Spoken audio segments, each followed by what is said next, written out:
Di balik setiap candlestick Bitcoin, selalu ada pertarungan antara rasa takut dan keserakahan. Ketika sebagian investor mulai percaya bahwa Bitcoin siap mencetak rekor baru, sebagian lainnya justru sedang menyiapkan tombol jual mereka. Di level harga saat ini, market sedang berdiri tepat di persimpangan. Satu langkah kecil bisa menjadi awal rally menuju zona supply berikutnya.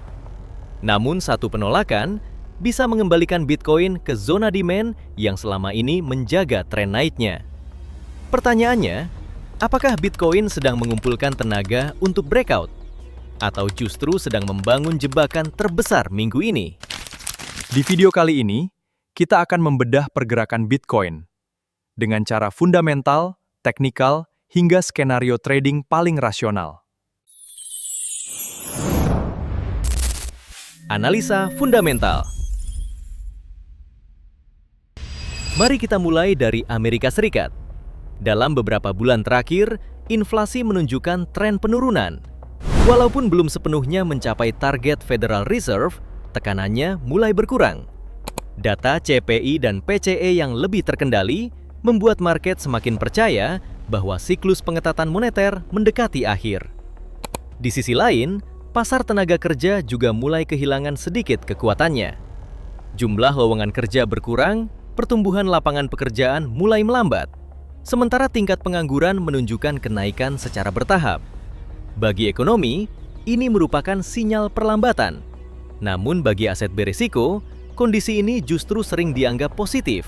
Karena semakin lemah ekonomi, semakin besar kemungkinan The Fed mulai menurunkan suku bunga.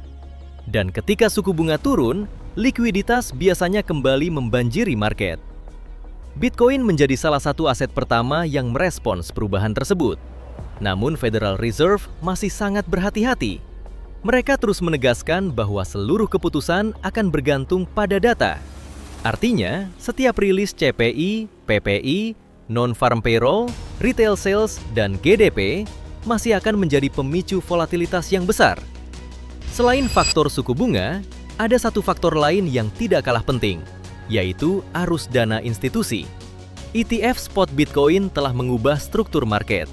Dulu investor besar kesulitan membeli Bitcoin secara langsung. Sekarang mereka cukup membeli ETF melalui market saham. Inilah yang membuat permintaan Bitcoin jauh lebih stabil dibanding siklus sebelumnya. Meskipun sesekali terjadi arus keluar dana, secara keseluruhan, institusi masih menunjukkan minat terhadap Bitcoin sebagai bagian dari diversifikasi portofolio. Sementara itu, dolar indeks juga menjadi indikator penting.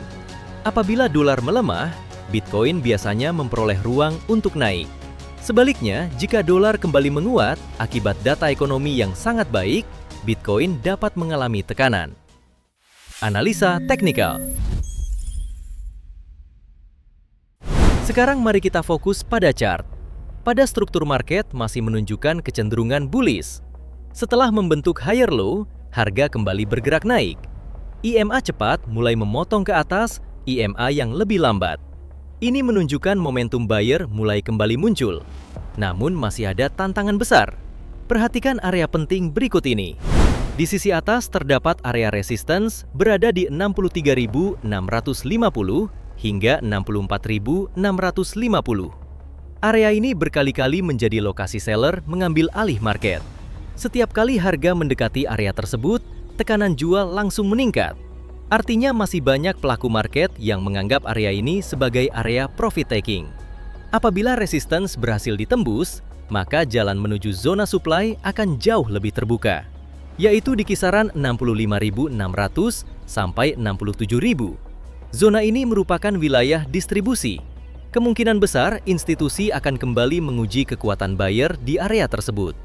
Di sisi bawah, terdapat area support utama berada di 61.200 hingga 60.000. Selama harga tetap bertahan di atas support ini, struktur bullish masih tetap terjaga. Lebih bawah lagi ada zona demand kuat berada di kisaran 59.500 hingga 58.000. Area ini merupakan lokasi akumulasi sebelumnya. Jika Bitcoin kembali turun ke sana, perhatikan peluang buy dengan konfirmasi price action. Skenario trading. Skenario pertama, bullish. Tunggu breakout bersih di atas area resistance 63.650 hingga 64.650. Idealnya, breakout disertai candle kuat dan volume meningkat.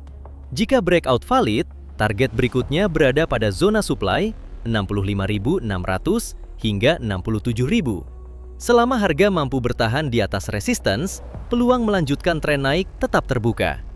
Skenario kedua, bearish. Jika harga gagal mempertahankan dan kembali ditolak dari area resistance, maka tekanan jual dapat membawa harga menguji area support 61.200 hingga 60.000. Apabila support ditembus dengan kuat, peluang koreksi menuju zona demand 59.500 hingga 58.000 akan semakin besar. Konfirmasi tetap diperlukan sebelum mengambil posisi agar terhindar dari false break. Market tidak pernah memberi hadiah kepada mereka yang terburu-buru, tapi menghargai mereka yang mampu menunggu konfirmasi dengan disiplin. Bitcoin saat ini berada di fase penentuan arah.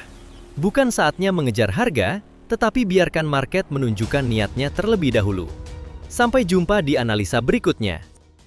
Jika kamu merasa analisa seperti ini membantu kamu membaca market, jangan lupa like, subscribe, dan bagikan ke sesama trader. Trade smart, manage risk, dan semoga profit konsisten.